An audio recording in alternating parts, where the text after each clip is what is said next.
美國到底係點樣上位嘅呢？2026年嘅7月4日係美國宣布獨立250週年紀念日。呢個最初得嗰80萬平方公里、300萬人口嘅前殖民地，經過咗250年嘅發展，逐步成長為覆蓋937萬平方公里、人口超過3.3億嘅全球唯一超級大國。佢嘅經濟總量長期佔全球嘅1/4，軍事開支超過咗排喺佢後面嘅7個國家嘅總和。佢嘅貨幣全球通用，佢嘅科技著領先，佢嘅流行文化滲透至世界嘅每一個角落。今集社長同大家話說，美利堅建國250。前文再續就書接上一回啊！喺美國建國250週年嘅今日，社長係時候同大家介紹下喺過去嘅250年，美國到底做咗啲乜嘢好事。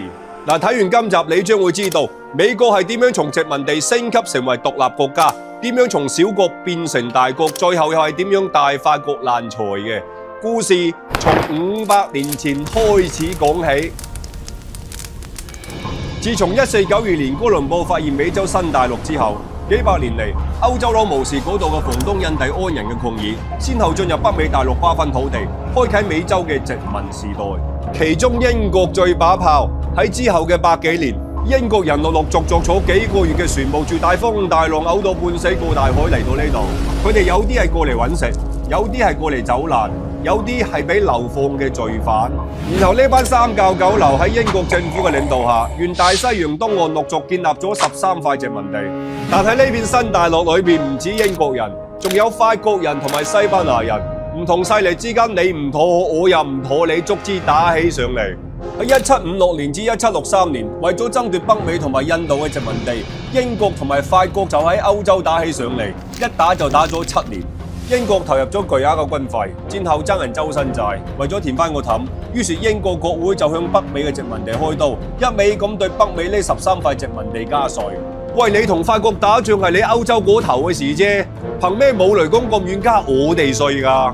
於是喺1773年，殖民地嘅老百姓發爛渣，爆發咗中學教科書裏面講過嘅波士頓傾查事件，試圖以非暴力嘅手段表達對英國稅收政策嘅抗議，希望可以同英國政府坐低拆掂佢。但係一向威慣嘅大英帝國就話知你啊，隨即頒布極具懲罰性嘅不可容忍法案，包括關閉波士頓港口、取消馬薩諸塞嘅自治權、強制英軍駐紮民居等等。總之就係一味靠惡。咁真係冇偈傾啦。於是忍咗英國好耐嘅殖民地老百姓就決定做翻啲嘢啦。喺1774年召開咗第一屆大陸會議，13個殖民地裏面嘅12個殖民地第一次形成統一嘅政治聯盟，並且喺1776年嘅7月4日，即係今日，大陸會議通過咗 Jefferson 起草嘅獨立宣言，正式宣告13個殖民地脫離英國，美利堅合眾國正式成立。英國心諗啊，喂，你喺我嘅環頭搞個國家出嚟咁離譜，唔教訓下你哋以後點同班細嘅交代啊？於是議會緊急批准抗軍，分多批次跨大西洋運兵，喺1776年嘅春夏至秋季，從英格蘭、愛爾蘭抽調大約2.2萬英國嘅正規步兵、炮兵、龍騎兵，分批坐船前往北美。唔單止用自己有啊，英國皇室仲同德意志聯邦簽訂咗僱傭兵嘅條約，大約有1萬人嘅外援，再加上英國早喺加拿大、魁北克堡有駐軍1000幾人，形成南北夾擊嘅局面。英國前後投入嘅初期兵力大約係4萬人，唔好以為呢4萬人好少啊！鴉片戰爭英國搞掂大清都只不過係用咗2萬人啫。就係咁，殖民地同埋英國正式開片，一面係大陸軍總司令華盛頓麾下裝備簡陋、缺乏訓練嘅業餘軍隊，而對面就係當時世界海上陸地雙重霸主嘅大英帝國。你估下結果係點啊嗱？最後顯赫一時嘅大英帝國居然俾殖民地班民兵抽贏咗。喺1783年，英國被迫簽訂咗正式係喪權辱國嘅巴黎條約，承認美國嘅獨立。反正嗰度全部都係印第安人嘅荒地，俾你哋算啦。但係英國人細估唔到，呢個原本係佢哋契弟嘅國家，日後會成為罩住佢哋嘅大佬。美利堅雖然建國成功，但係呢個新國家就好似啱啱出世嘅 BB 一樣，冇文化底蘊得嚟，仲要孱仔到不得了。而對面海嘅國家喐啲都1000幾百年歷史，佢好易成為咗食物鏈嘅底層，隨時俾唔知邊個傳統大國吞平。您嘅下層就俾領嘅上層食。所以美國首先要解決嘅係生存問題，最簡單直接嘅方法就係將自己嘅領土搞大佢。有咗足夠嘅土地落，一方面可以生產糧食解決溫飽問題，另一方面就有戰略重心同埋人口，可以提高國防能力。所以擺喺美國面前嘅當務之急就係4個字：開疆拓土。美國建國初期嘅13個殖民地嘅面積大約係83.5萬平方公里，差唔多係而家土耳其咁大啦。後嚟根據巴黎條約，英國又買一送一咁將一大塊土地劃咗俾美國，呢塊地皮大約佔咗美國而家領土嘅30%。1800年戰神拿破崙喺西班牙度攞翻路易斯安那地區嘅大片土地，之後喺1803年時任美國總統 Jefferson 同法國進行談判，話睇中咗嗰塊地。咁啱當時拿破崙同英國打緊仗等錢使，於是就半賣半送，1500萬美金就賣咗俾美國，平均每平方公里都係7美金啫。然後喺1810年至1819年間，美國又趁西班牙同法國打緊仗，單方面宣布佔領咗亞熱帶高溫多雨適合搞農業嘅佛羅里達地區，並且將大量嘅自己也搬入去開枝散葉。最後西班牙回頭一望，見米城吹落，索性就以500萬美金賣咗俾美國算啦。美國執到件筍嘢不但止啊，順便仲控制埋墨西哥灣添。過咗冇幾耐，美國又喺英國手上奪取咗北緯49度以南、陸基山脈以東嘅大片土地，同埋英國喺美國嘅最後一塊殖民地俄勒岡地區。然後佢又見啱啱脫離西班牙獨立嘅墨西哥政權不穩，而且戇居兼笨實，於是就分別通過策反、脅迫、賤賣同埋戰爭等手段，先後從墨西哥手中奪得咗德克薩斯地區、加州地區、新墨西哥州地區同埋加茲登地區。特別係加州啊，大家知道㗎啦，舊金山就喺加州。美國佔領之後，發現咗大量嘅黃金，掀起咗一場轟轟烈烈嘅淘金熱。當時有好多中國人仲俾賣豬仔過去掘金添。1849年至1855年間，加州成為全球第一大單一黃金產區，撐起咗全球近50%嘅礦產金。1867年，美國佬又喺俄國手中用720萬美金嘅地板價買咗成個阿拉斯加同埋附近嘅亞留申群島翻嚟。之後班戰鬥民族後悔到死啊，因為後嚟發現阿拉斯加嘅石油儲量去到31億桶，係全美第4大嘅儲油州。天然氣嘅儲量佔咗全國大約17.6%，係全美天然氣儲量嘅第2高嘅州。720萬就賣咗俾美國佬，你話當時班俄國人係咪飲伏特加飲大咗啊啦？隨住領土嘅大幅擴張，美國最終打通咗東西岸，成為同時擁有大西洋同埋太平洋廣闊海岸線嘅大陸國家。人哋歐洲係地中海，佢美國係海中地，兩邊有2個大海，方便對外貿易嘅同時，又隔住咗嚟自大陸嘅是是非非。南北又係2個手無縛雞之力嘅孱弱國家，只有遠交就冇近攻。國內又資源豐富，要石油有石油，要黃金有黃金，成副好牌等住食糊。果然過咗冇幾耐，全世界聯手出衝俾佢，而且仲要出衝2次。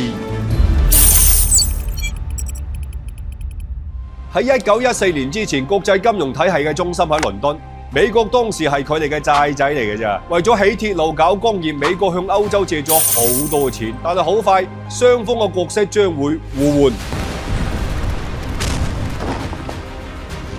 第一次世界大戰一開波，歐洲列強互鏈，良田被毀，交通癱瘓，糧食短缺，餓到個肚咕咕聲嘅歐洲人唯有從中立國美國進口小麥，導致美國嘅糧價大漲，中西部嘅農場主一夜暴富。同時，歐洲嘅工廠俾炮彈炸到七七八八啦，大量嘅產業停工，美國本土遠離戰場，趁機又搶佔咗全球嘅工業品市場，全球嘅鋼鐵、化工、造船、農機市場俾美國瓜分，令到佢哋嘅工業產能大幅躍升。美國喺度搏命揾錢，而歐洲就打仗搏命燒錢過去使，最後錢燒到差唔多啦。歐洲要借錢先至可以繼續打落去，咁邊度有咁多錢借俾佢哋呢？我介紹個貴利佬俾你識啊！邊個？咁咪對面海咯，而家人哋大把錢啦，而且都係你哋俾佢嘅咋。於是摩根財團等等嘅華爾街機構大規模向英法發放高利息嘅戰爭貸款。現前美國係歐洲嘅債務國，跟歐洲大把錢。一戰結束之後，歐洲整體欠美國大約100億美金嘅外債，美國成為全球最大嘅貴利佬，大量嘅黃金源源不斷咁流入美國本土，金融中心開始從倫敦向紐約轉移。嗱，美國呢個掠水邏輯簡單得嚟，仲要面皮夠厚，打緊仗嘅歐洲高價向美國買武器糧食，美國先賺咗一筆，然後美國再用賺翻嚟嘅錢借俾歐洲收利息，美國又賺多筆。第一次世界大戰已經賺到盆滿缽滿咯，再打多次你咪曉飛。哇！你仲嚟？果然20年之後，全世界再次鬆章俾佢，因為世界大戰原來仲有第二次。嗱，如果話美國喺一戰屬於賺咗一大筆，咁二戰對美國嚟講就係系統性嘅割韭菜啊！二戰前期美國依然保持中立，但係佢又高價咁向打緊仗嘅國家銷售戰時物資。美國嘅軍工、能源、農業企業嘅訂單多到做唔切，工廠搏命請人，失業率幾乎為零，班老細數錢數到手軟。美國喺全球嘅製造業份額從唔到40%一嘢飆升至50%以上，又是有大量嘅黃金流入咗美國嘅本土。去到1945年二戰結束嘅時候，美國經已掌握住全球大約75%嘅官方黃金。哇！手頭上有咁多金喎，於是美國就順理成章將美金同黃金掛鈎，其他貨幣再同美金掛鈎，美金成為世界上嘅核心結算貨幣。呢個就係所謂嘅布雷頓森林體系啦。即使係咁啊，美國喺二戰之後都仲有最後一個對手，當時佔咗全球陸地面積15%嘅超級大國蘇聯。二戰之後嘅蘇聯雖然經濟實力不如美國，但係佢資源豐富以及重工業產能多過美國。關鍵係軍事實力上面，蘇聯嘅陸軍有絕對優勢，而美軍喺空軍同埋海軍上面嘅優勢就非常明顯。打起仗上嚟，雙方係5-5波。最重要嘅就係喺1949年，蘇聯成功爆咗粒原子彈，徹底打破咗美國嘅核壟斷。80年代中期，蘇聯嘅核彈頭總數仲反超埋美國添。既然雙方都咁抽得有晒核彈，咁就一定打唔起身。